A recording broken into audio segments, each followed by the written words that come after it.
আসসালামু আলাইকুম প্রিয় দর্শক, সারা দেশে বিভিন্ন ঘটনা আপনাদের চোখে নিশ্চয়ই পড়ছে এবং আপনারা উদ্বিগ্ন হচ্ছেন।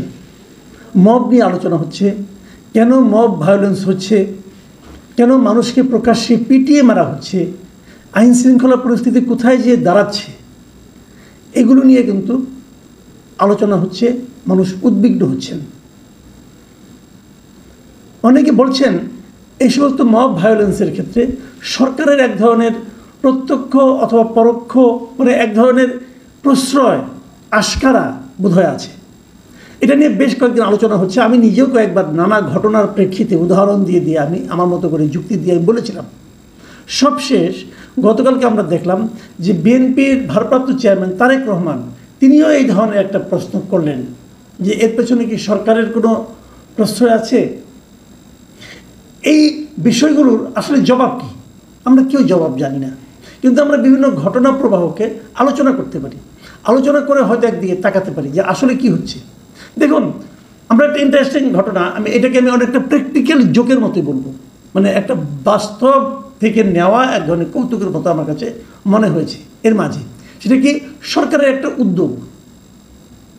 সরকারের উদ্যোগটাকে আমার গত 10 তারিখে, আজকে 13 তারিখ, আজকে থেকে 2-3 দিন আগে 10 তারিখের বিভিন্ন জাতীয় দৈনিকে স্বরাষ্ট্র মন্ত্রণালয়ের পক্ষ থেকে একটা বিজ্ঞপ্তি ছাপা হয়েছে। আমার ধারণা বিজ্ঞপ্তিটা আপনাদের কারো কারো চোখে পড়তেও পারে। এবং এই বিজ্ঞপ্তিটা যে দেওয়া হয়েছে, কেন দেওয়া হলো, আমি বিজ্ঞপ্তিটা আপনি পড়ে শোনাই, তাহলে আপনি বুঝবেন।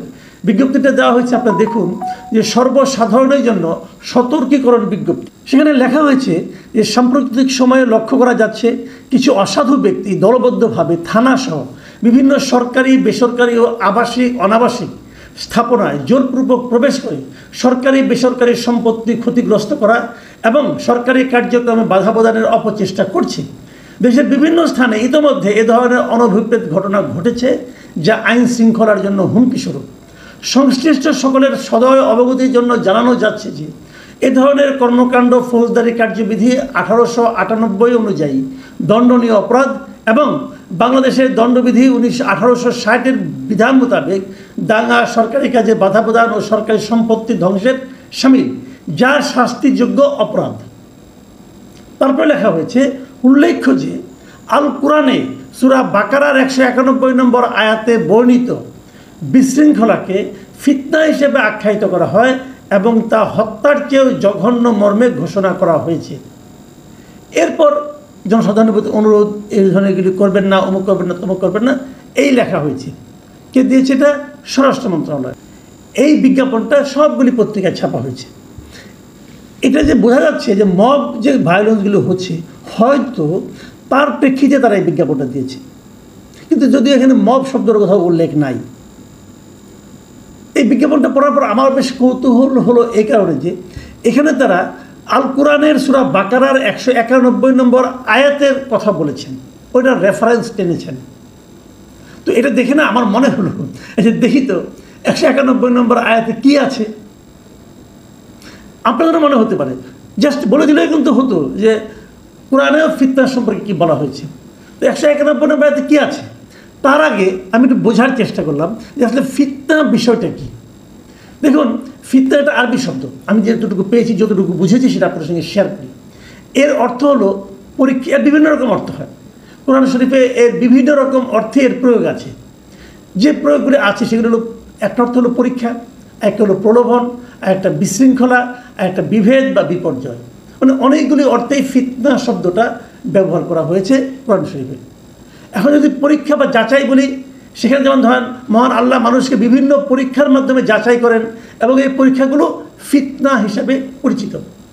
আর প্রলোভনটা কীভাবে, শয়তান মানুষকে বিভিন্ন প্রলোভনের মাধ্যমে বিপথে চালিত করার চেষ্টা করে, সেগুলো এক একটা ফিতনার এক একটি রূপ। বিশৃঙ্খলা, বিভেদটা কি, যখন সমাজে বিশৃঙ্খলা সৃষ্টি হয় বা মানুষে মানুষে বিভেদ দেখা দেয়, তখন তাকে ফিতনা বলে। আর বিপর্যয় বলতে কোনো ধ্বংসাত্মক বা খারাপ পরিস্থিতি যা সমাজে বিপর্যয় ডেকে আনে, তাও ফিতনা হিসেবে বিবেচিত হতে পারে। এইরকম বিভিন্ন অর্থে কোরআন শরীফে ফিতনার ব্যবহার করা হয়েছে। তো ফিতনা সম্পর্কে ধারণা পেলেন। ওনারা বলেছেন যে ফিতনাকে কোরআনে 191 আয়াতে কি বলা হয়েছে, সূরা বাকারা। সূরা বাকারার 191 নম্বর আয়াত আসলে কি আছে এটা আমি বের করার চেষ্টা করেছি, আপনারা একটু পড়ুন, পাবেন। আজকাল অনেকে আপনার বিভিন্ন অ্যাপ আছে, অ্যাপে পাবেন। অনেকের বাসায় কোরআনের বঙ্গ অনুবাদ আছে, আপনি বাংলা অনুবাদটুকু পড়ুন, তাহলে বুঝবেন। 191 নম্বর আয়াতে বলা হয়েছে, প্রথমে শুরু হয়েছে এভাবে, শুনেন, আর তাদেরকে হত্যা করো যেখানে তাদেরকে পাও, এবং তাদেরকে বের করে দাও যেখান থেকে তারা তোমাদের বের করেছিল। আর ফিতনা হত্যার চেয়েও কঠিনতর, এবং তোমরা মসজিদুল হারামের নিকট তাদের বিরুদ্ধে লড়াই করো না যতক্ষণ না তারা তোমাদের বিরুদ্ধে সেখানে লড়াই করে। অতঃপর তারা যদি তোমাদের বিরুদ্ধে লড়াই করে তবে তাদেরকে হত্যা করো, এটাই কাফিরদের প্রতিদান। দেখুন, যে কোনো কি সূরার একটা আয়াত যদি আপনি ব্যাখ্যা করতে চান, তাহলে মূল যে দরকার প্রয়োজন সেটা হলো শানি নজুল, মানে কোন প্রেক্ষিতে এই সূরাটা নাজিল হয়েছিল সেটা আপনাকে আগে জানতে হবে। তো এই সূরার এই আয়াতটা কখন নাজিল হয়েছিল এটা জানার জন্য আমি দু একজন আলেমের সঙ্গে পার্সোনালি যোগাযোগ করেছি। সব মিলিয়ে আমি যে ইনফরমেশনটা পেয়েছি, আমি নিজেও কিছু জানতাম আগে, তারপরে আমি ওনাদের সঙ্গে যোগাযোগ করে জিনিসটা আমি কনফার্ম করে নিয়েছি। ওনারা যেটা বলেছেন, এই সূরাটা অবতীর্ণ হয়েছিল, এই আয়াতটা অবতীর্ণ হয়েছিল মক্কা বিজয়ের পর, যখন নাকি হযরত মুহাম্মদ সাল্লাল্লাহু আলাইহি ওয়াসাল্লামকে কুরাইশরা তো আগে তাকে ওনাকে মক্কা থেকে বের করে দিয়েছিল। তারপর উনি কিন্তু শক্তি সঞ্চয় করে ধীরে ধীরে 8 সময় কিন্তু মক্কাতে উনি ফিরে আসলেন এবং মক্কা বিজয় করলেন, রক্তপাতহীনভাবে উনি মক্কায় প্রবেশ করলেন। তখন প্রবেশ করার পর এখন এই যে কাফির যারা ছিল, যারা তাদেরকে বের করে দিয়েছিল, তাদের প্রতি কী আচরণ হবে, এই জিনিসটা ব্যাখ্যা করার জন্যই এই আয়াতটা করা হয়, এই নাজিল হয়। এবং সেখানে বলা হয় কি, তাদেরকে হত্যা করো যেখানে তাদেরকে পাও, বুঝেন। তারপর বলছে